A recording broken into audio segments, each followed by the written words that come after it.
You are listening to the IFH Podcast Network. For more amazing filmmaking and screenwriting podcasts, just go to ifhpodcastnetwork.com. I'm really the monster hero you've heard about. And every day I go out and I mash people. I tear them apart and I can't stop. You're listening to the Dave Wallace Podcast.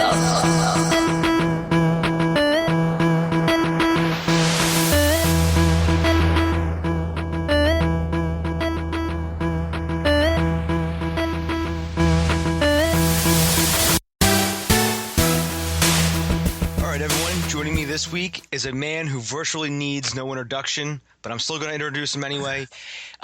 Joining me today is Lloyd Kaufman. Lloyd has been a filmmaker for over 30 years. He's the co-founder of Troma Entertainment. He's created The Toxic Avenger and countless other films, and he's also launched several careers, including James Gunn, and he also helped launch the careers of Trey Parker and Matt Stone with Cannibal the Musical. Lloyd, how are you today, sir? Very, very happy because, of course, Dave Wallace is interviewing me, and this is Troma Entertainment's 40th year, and I finally made it to be interviewed by Dave Wallace. So this is a joyful day in the Tromaville history. Well, thank you, Lloyd. I really appreciate all the kind words. Well, you are Philadelphia's David Wallace, and of course, the angry video game nerd, Mr. James Rolfe, is from Philadelphia, and he's a big Troma supporter. Mm-hmm. Philadelphia is very important to us, especially now that David Wallace is interviewing Uncle Lloydie. We actually met on a film set in Philadelphia. Really? It was called The Crossbearer. Oh, of course. Yes, that's become a classic, the Crossbearer. And not since Jesus carried his cross up the hill in Jerusalem has there been such a great crossbearer. Well, I actually came up to you and I said, Lloyd, it's so great to meet you. You've been an inspiration for years. And I was covered in fake blood from head to toe. And you were like, don't get too close to me. Because I was just dripping with fake blood. I probably didn't even notice. We're so used to people dripping in fake blood and often in real blood. So, we Jews sacrifice babies, Christian babies. They're dripping in real blood when we do it. So, no, I probably didn't even notice you were dripping in blood. It's just a natural instinct for you. Like, hey, whoa. Yeah, it's just part of the, it's like somebody wearing pants. At any rate, have you seen any good movies over the New Year's period? Yeah, I actually just saw the latest movies I've seen. I watched Fury, and I also, which is the new Brad Pitt film, and I watched something else and I can't remember the name of it. I can't, honestly, I'm drawing a blank here. But my favorite films that I've seen recently, Birdman was amazing. And there's a few independent movies here and there. I'm sorry, I can't name. I know this is bad for me. I'm literally drawing a blank on some of these. But have you seen any good movies lately, Lloyd? Well, Return to Newcomb High Volume 1, I thought was one of my top 10 for 2014. I'd Return to Newcomb High Volume 1. I thought James Gunn's Guardian of the Galaxy was very, very good, especially the scene in the jail, the interstellar jail. There was a rather very, very hot older gentleman in that scene that I got extreme erection on when I saw that. I don't know who he is, but he sure is a hot old man. Yeah, I saw that guy too. He is a very good-looking man. Yeah, I was extremely hard. There were good movies this year. Headhunter, a Norwegian film, was very good. Another Norwegian film, too, which was the Dead Snow Volume 2, Part 2. Dead Snow Part 2 was terrific. There were some good movies. Boyhood. You like boys, don't you, buddy? Dave, you and you guys down there at Backseat Conception, you like young boys. Check out Boyhood. It's a wonderful film. It's really good. Oh, will do. I still have to check out Return of Newcomb High, part one. I did see Guardians of the Galaxy, as we were just discussing with the very very manly older gentleman that was in there. But yeah, that was very well done, and but yeah, I will make sure to check those out. Well, there were good movies being made in spite of all the evil conglomerates that make it very difficult for the truly independent movies to get to the public. There still are very good movies that we can find if we look hard enough. Oh. And some of them come out of the mainstream. Yeah, very true. Very true. So, Lloyd, that sort of, ties in with one of my first questions. Could you give the people, for those who aren't familiar, I don't know how there'll be people who aren't familiar with you yet, but just in case there's a few out there, could you just give just a brief synopsis of your background and how you got to be where you are today? Hold on one second. Hello? So say that again. What is my background? Yeah, could you just, for those who aren't aware, could you just give a brief synopsis of your background and how you got to where you are today? Well, if you want to depress your listeners, I don't think you want to hear my story. People turn off their computers or whatever they're listening.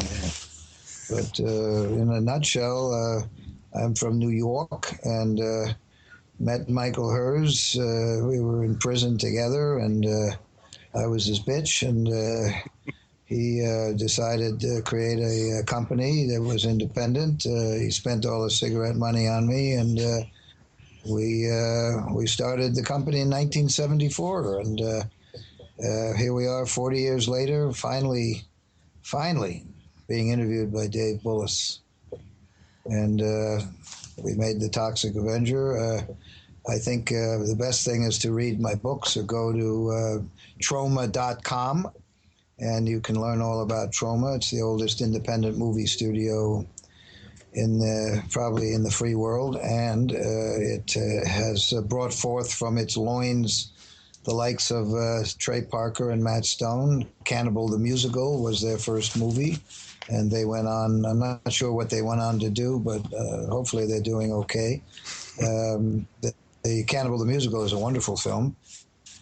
James Gunn, who wrote Romeo and Juliet and worked here for a couple of years, he, as you know, made Super and the very exciting and brilliant Guardian of the Galaxy. Vincent D'Onofrio played a character on The First Turn On movie we made in 1983. That was his first movie. He played Lobotomy. That was the character he portrayed, and he's on TV a lot now on those police CSI type shows. Very successul. In fact, he acts now as if he's had a lobotomy. Who else could we badmouth? Anyway, Oliver Stone started with me, the great Oliver Stone, a great patriotic director of JFK and Nixon and Bush. And you were roommates with him at Yale, correct? I was not roommates with him, but we met in second grade, and our folks were best friends, and we were very tight until actually Oliver got into the movie business. He got into movies because I was making movies at Yale University, and he was writing a shitty novel, and he hung out with me and got sort of mesmerized by movies, and it turns out he's a brilliant, brilliant filmmaker. Lousy novelist, but great filmmaker. Sorry. No problem. I've just come back from Las Vegas where I got a bad cold. Did you get the flu while you were out in Vegas? I think I did, actually, yeah. I got something out there, yeah. I guess I should stay away from the tranny hookers. But luckily, nobody's listening to this, so nobody will know my secret. Yeah, no one ever listens to my show, Lloyd, so your secret is safe with me. Thank you. So, Lloyd, you mentioned that you started this, in 1974. You've been an inspiration for a lot of people because, you've kept on going through all sorts of economic downturns, through different buyouts. 100% economic downturns. We've never made any decent money, ever. So is there, how does how do you and Michael, how do you keep going on, like as far as with inspiration for everybody else? Like, how do you I'm sure at some point there's some point maybe you wanted to either say let's see if we could sell it or something like that. Maybe if you got so frustrated, has it ever come to that point, or have you just said no, I'm just going to keep going on no matter what? We're the herpes of the movie industry. We are not going away. And we love movies, so we keep making them. And our fans are very active, and our fans are, we are the classic cult movie studio. Our fans love us. We love our fans, and they keep us alive. The Toxic Avenger, of course, has a life of his own. He's become very famous, and there's a Broadway show and a big remake happening, and blah blah blah. So he's kind of out there on his own. He doesn't, if I blow my brains out, Toxie lives on. So we stagger along. It's really only thanks to our fans that Troma is still around, and thanks to the fact that the how do you call it? The internet, the net neutrality exists on the internet. Mm-hmm. Otherwise, we would not be here. And you and your fans should support net neutrality on the internet, the free, open, and diverse internet, because the Rupert Murdoch and the big evil conglomerates are trying to get rid of net neutrality. They want to establish a toll road for the rich people, so that MGM and Paramount and all those guys, they'll be able to afford to be on the smooth, fast toll road. But we independents who don't have money will be on the dirt road, the bumpy dirt road. And the public won't want to go look at what we have. They won't want to go see Dave Wallace. They'll stay on the fancy, fast road because it's free, and they won't have the patience to go on the bumpy road that takes a long time to buffer. And that's where the majors are trying to get rid of net neutrality. They're down in Washington lobbying 24/7, spending $100 million to destroy the one democratic medium left, the internet. Without the internet, we would not have some of the great innovations of the current era. We wouldn't have Kickstarter. We wouldn't have wonderful inventions that have been crowdfunded. We wouldn't have Netflix. We wouldn't have YouTube. We wouldn't have anything. Mm-hmm. And the net neutrality, the free, open, and diverse internet is it's a level playing field. So it's all it's if you have something good like Dave Wallace, you have the same advantage that Disney has, because everybody is on the equal playing field with the net neutrality. But when that goes away, and there's a good chance that it is going away, we're all fucked. Yeah, that debate seems to keep coming up every year or two. I keep seeing something else come up, that something's being introduced. Before there was SOPA, and there was something else introduced after that. And yes, both was defeated, and now I think it's coming back up sometime this year. They're never going to stop until they get rid of it, and they're spending hundreds of millions of dollars to get rid of net neutrality. And we nerds of the world have got to be vigilant and let our elected representatives know that if net neutrality goes away, they will go away. We won't elect them. We'll kick them out. And unfortunately, a lot of the people we've elected to Congress, and Congress makes the laws, they are stupid and crooked. Very true, Lloyd. And they're star fuckers. So, Senator Schumer, the New York senior senator, he's a star fucker, and he doesn't give a shit about local Troma, right? He didn't care. Same with the mayor of New York. They're star fuckers. They want to see Sony and Fox and get on NBC and go on David Letterman, but they don't care if there's a New York independent film industry. They don't give a shit. You know, it'd be great, Lloyd, if you could run for mayor.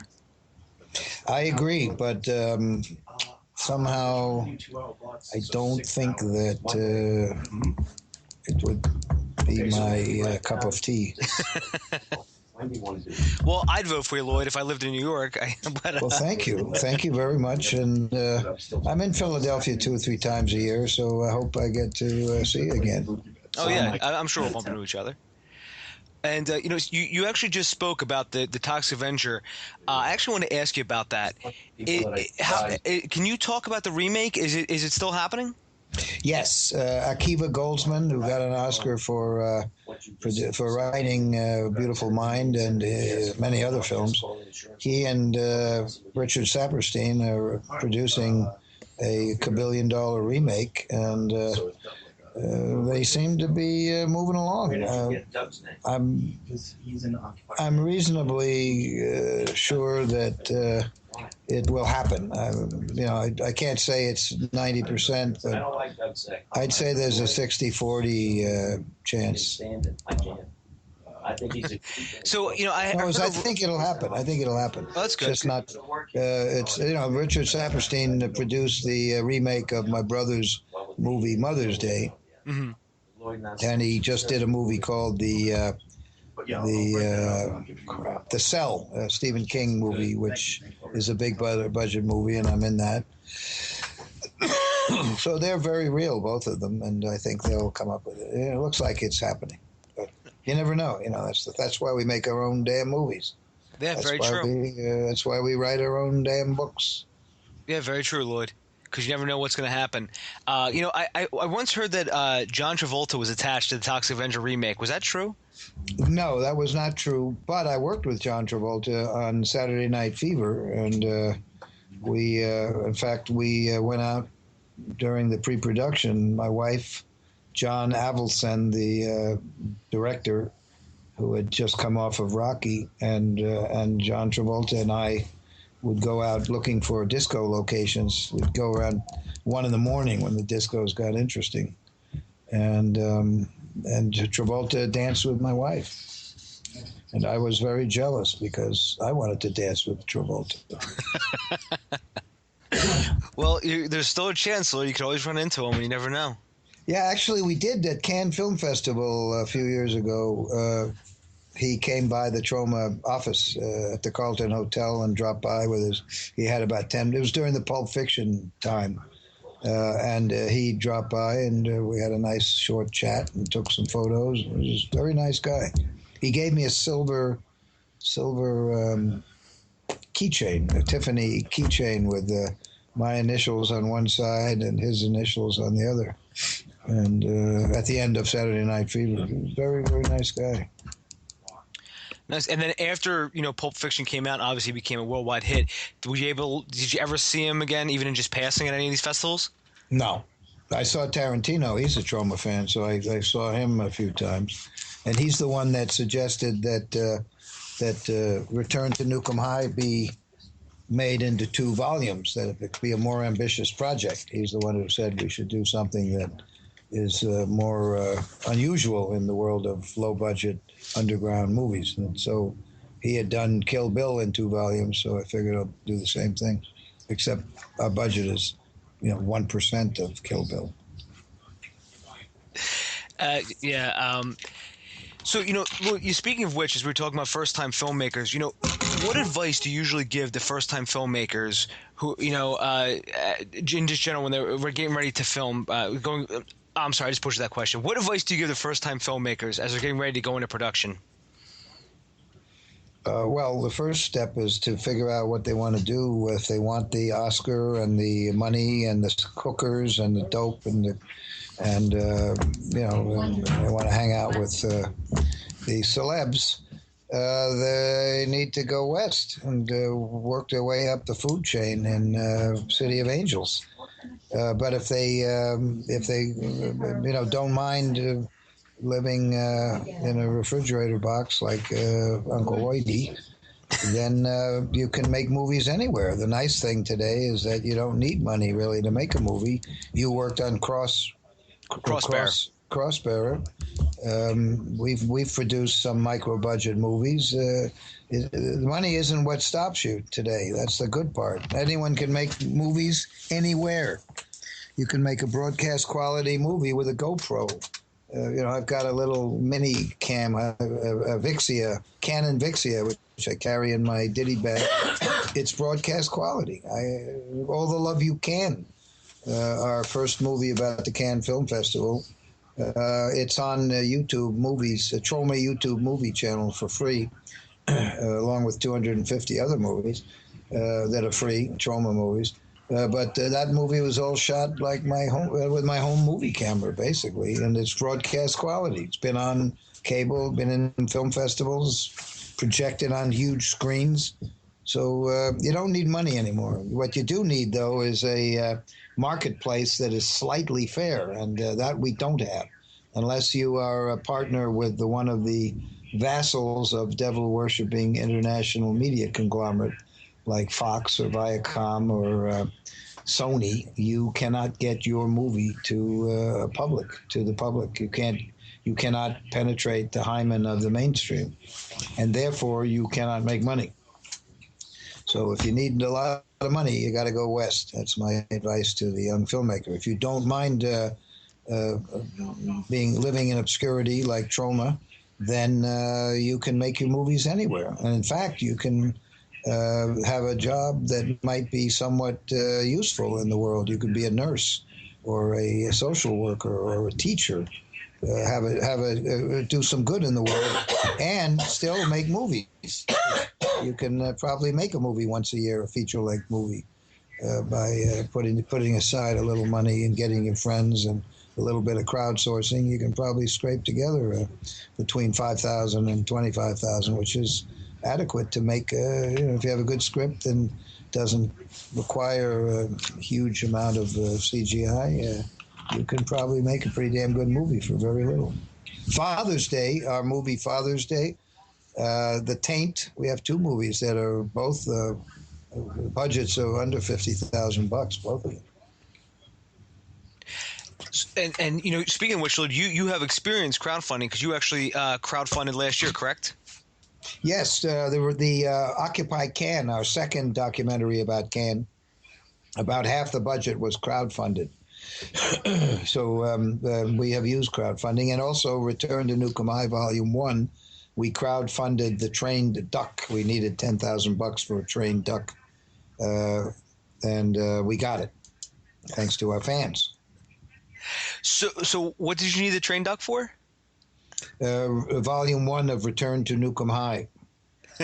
So it's like actually in the movie this trained duck? Yes. Oh wow. I actually donated to your the Cannes Film Festival. Oh, thank you. Oh, you're very welcome. And I remember seeing the duck one now that I think about it, but I don't know if I donated to that one, but I'm going to check it out now because a trained duck sounds amazing. Kevin the Wonder Duck. You can see him you can go up on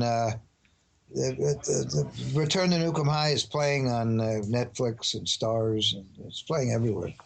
So you can see it. You'll see Kevin the Wonder Duck.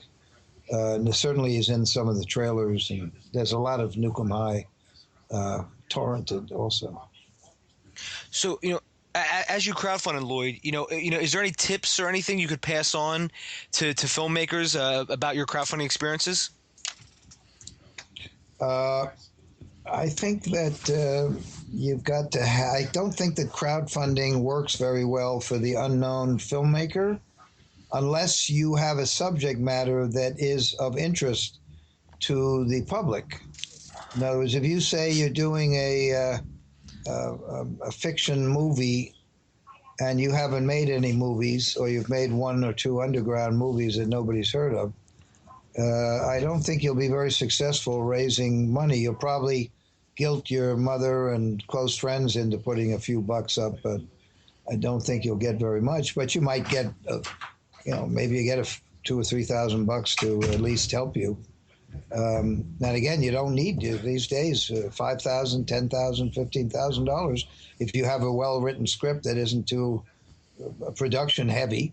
You probably can get some help from crowdfunding. If you're trying to make a movie for $500,000 and you don't know any, and nobody knows who you are, then you're not going to succeed. Unless you have a subject that appeals to people. You know, if you're going to do the Al Sharpton biopic, you know, I'm sure there are plenty of Al Sharpton fans who'd love to contribute to that. Even though you might be unknown, you could maybe be able to raise some money to make a biopic about a scumbag.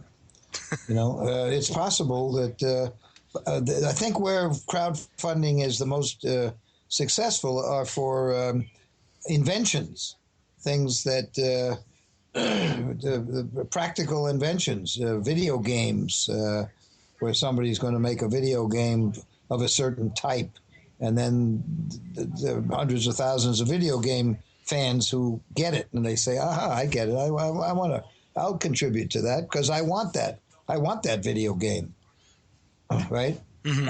A movie called Revenge of the Zombie Fireman. You know, how many fans out there want that movie? Probably not too many, unless it's directed by, you know, Francis Ford Coppola. Then they might contribute.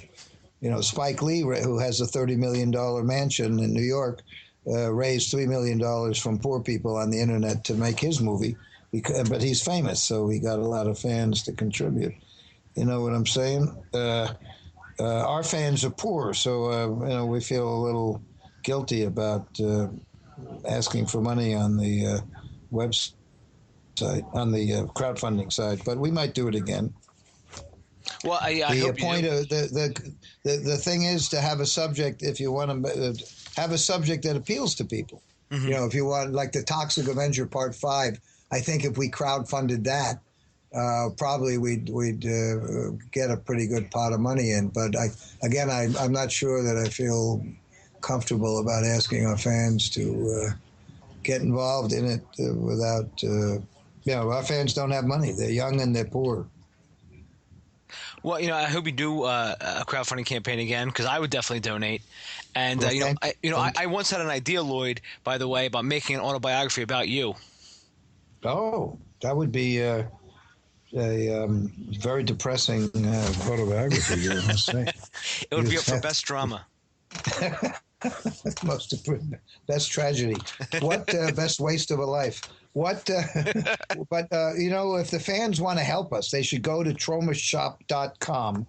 We have excellent customer service, and there's all sorts of wonderful merchandise there. There's DVDs of all our movies. There are T-shirts. There's Toxic Avenger licensed shot glasses and tumblers, and Toxic Avenger T-shirts and Toxic Avenger toys, action figures, and lots of Troma products on the Troma website, Troma Shop. It's Troma.com, or you can go to the Troma Shop, or you go to TromaShop.com and buy stuff, and that will really help us. And unlike crowdfunding, you actually get something. You can buy gifts. You can buy Valentine's Day gifts at the Troma Shop. You can buy Toxic Avenger masks, I think, and all sorts of interest. And not to mention hundreds of different DVDs and posters. Beautiful vintage posters from the 80s are still available. Oh, wow, it's cool. You still have the posters from the 80s.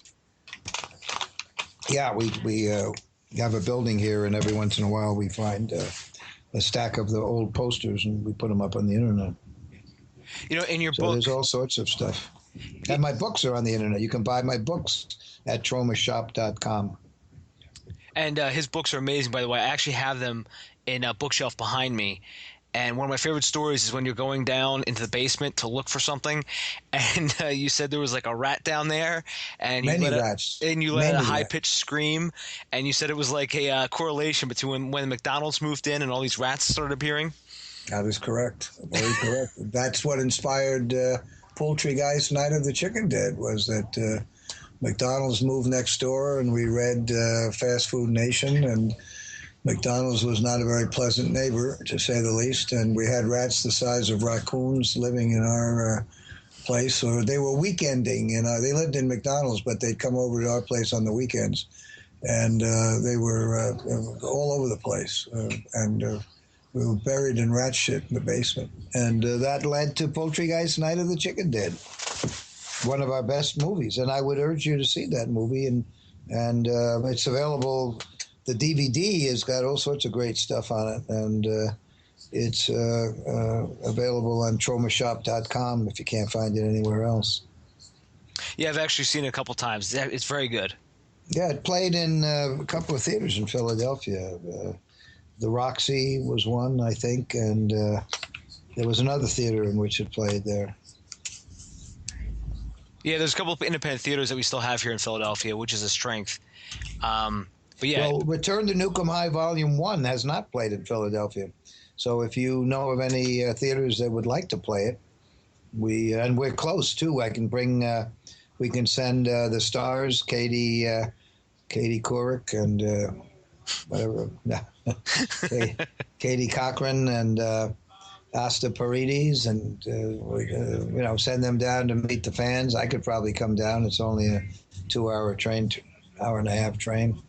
So if there are any theaters that want to play it, we're very available. So we just need 2 or 3. We need about 3 months advance notice. Okay, and what I'll do is I'll put that in the show notes too, just in case if anyone's listening. So I'll put a contact for you down there. The movie played about 200 theaters around the country, and most of them were booked by fans. Most of them, the theaters called us because the fans had told the theater they want to see Return to Newcomb High Volume 1. And again, we were in mainly calendar houses where it's maybe 1 week or sometimes just one weekend and sometimes just one midnight show. Mm-hmm. Actually, no, we did play in Philadelphia at the museum. There was we played at a museum. How was it? We played two nights in a museum called the Museum of something. I can't remember. And the place was packed. They sold out both nights. So if a theater wants it, there's plenty of people that want to see Return to Newcomb High on a big screen, Volume 1. Oh, cool. We did play. That's good. You did play in Philadelphia then. Yes, at that museum. So, Lloyd, would you mind fielding some questions right now that I got in from various fans? Yeah.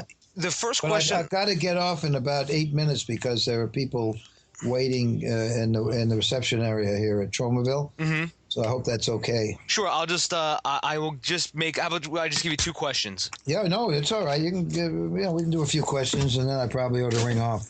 Okay. The first question is, Lloyd, what is your daily routine? How do you manage to run a film studio and get everything done? Well, we don't get very much done, to be honest.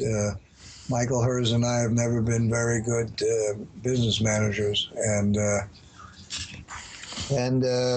we've never really been able to penetrate the system of getting movies made and getting them out there, and so we kind of stagger along. We really don't. We're not very efficient at all. But if you come to New York, you can come visit Tromaville, and we have a building we own here in Queens, in Long Island City, Queens, and it's near the other studio, near the Museum of the Moving Image and Kaufman Astoria Studios, and we'll give you a guided tour and see how it works. We have mainly young employees who are movie fans, movie nuts. And everybody here is propelled, pretty much fueled by a love of cinema. So, but we're not very efficient. So, Lloyd, what is your favorite non-Troma role that you've acted in? That's a very good question. I think it's a tie. I would have to be a tie. That's a good question. I have to think about that. If you go to my IMDb, I'm in about 200 movies. And some of my best performances are in movies that nobody's heard of because I was allowed to improvise. And I just can't think offhand what... and it's very hard. You probably can't find most of my performances. I act in these movies for free, and the Troma fans support, they're very loyal, so they support the movies that I'm in. But my performance in Rocky was pretty good as a drunken bum. I thought that was pretty good. I was actually drunk when I did that. I did a drunken bum recently, but I can't remember what it was. Obviously, my performance in Guardians of the Galaxy, but James Gunn directed me, so I can't take any credit for that. He told me exactly what to do. And it is a brilliant cameo. It's fabulous. All 1 second of it. Damn it. It was my favorite cameo of the year, Lloyd. Well, thank you. Thank you very much. I did a cameo in Cry Uncle, which is a Troma movie that John Avildsen, director of Rocky, where I played a stoned out hippie, LSD trippy hippie. And I thought it was pretty good in that. That was pretty funny. But there's some where I'm... the Janitor's a good one, where I played a bum and had my arm ripped off. But I think I did some good improv in that. I don't know. Anyway, you guys can look at my IMDb and you'll see there's some interesting stuff in there. And for one final question, Lloyd, is what is the most bogus belief generally held by filmmakers that you meet? I think the most bogus belief is that the independent movies that they see in their movie theaters are really independent, and they're not. They're usually the movie theaters play the independent movies that are linked up with vassals of the major devil-worshipping conglomerates. So the independent movies that the general public gets to see and gets to hear about are not really going to change the world. They're mostly kind of feel-good independent stuff that is not going to be subversive or disruptive or really do any kind of pioneering. And I think a lot of people are under the delusion that the independent world is alive and well, when in fact the really independent world is further and further underground. And Troma is a perfect example of that. We keep getting, even though we're more famous than ever. I was just in Las Vegas, and I had 3 or 4 people a day come up to me and ask for photographs with me. I mean, literally every day. It was amazing. In fact, my wife and I, we renewed our vows our vows to kill each other in a Las Vegas chapel, after it's our 40th wedding anniversary. So we did that New Year's Eve, and there was a German couple in there in Lederhosen getting married right after us, and the guy recognized me. He was from friggin' Germany, and he recognized me and asked to have a picture taken with me. And luckily, the Toxic Avenger was the witness of our renewal of vows. So Toxie was with us in Las Vegas and got in the picture. But we make no money because we cannot get to the public. We haven't had a movie on TV. Even the Cannibal the Musical by Trey Parker and Matt Stone has not been on American television. And it's a no-brainer that the people who brought you South Park, here's a movie that they made that has been a huge success on theaters and home video, and yet it's never been on American television. The 4th Toxic Avenger movie, Citizen Toxie, which also must have sold 500,000 DVDs and VHS and all that stuff, has never been on American TV. Poultry Guys has never been on, and yet these are all movies that have gotten good reviews in the New York Times. And our latest movie, Return to Newcomb High Volume 1, was premiered in New York City at the Museum of Modern Art in a series with Spielberg and David Lynch and Scorsese and tons of major. It was a series called The Contenders. Sofia Coppola is in it, and there was Troma, Return to Newcomb High Volume 1, in the same series at the Museum of Modern Art as Martin Scorsese. So yet we have no support in terms of being able to make any money. So that's a big misconception. I would say that's the biggest. the biggest problem and the biggest. I can't remember what word you used, but I would say that's the biggest one. Yeah, that was the question, the bogus belief. So, yeah. But thank you, Lloyd. I mean, that was very, very, intriguing and very enlightening. And I'm sure out there, a lot of people have, thought, what does exactly make an independent movie, So it's good that you actually made that clear, clear that up. And I know, Lloyd, you have to go. I know, some assistants probably trying to beat down your door right now.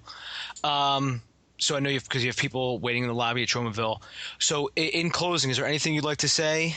And also, where can people find you at? Well, I'd certainly like to thank our fans for supporting us for 40 years and urge them to go to the Troma Shop at Troma.com and buy stuff. That certainly helps us and supports the Troma Dance Film Festival, which is our 16th year of free film festival that takes place in New York. You can submit your movies for free. You can come and see them for free, and there's no VIP policy. And we need some help to put on the Troma Dance Film Festival.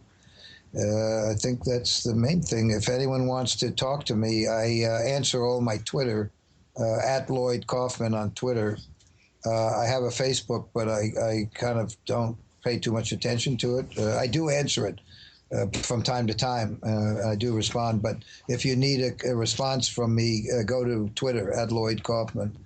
And also Troma.com gives you the news about Troma, and LloydKaufman.com is a fan site that has my essays and writings about net neutrality and our open letter to Kim Jong-un of North Korea, where we discussed the issue of the interview. And so I think you can pretty much find us pretty easily.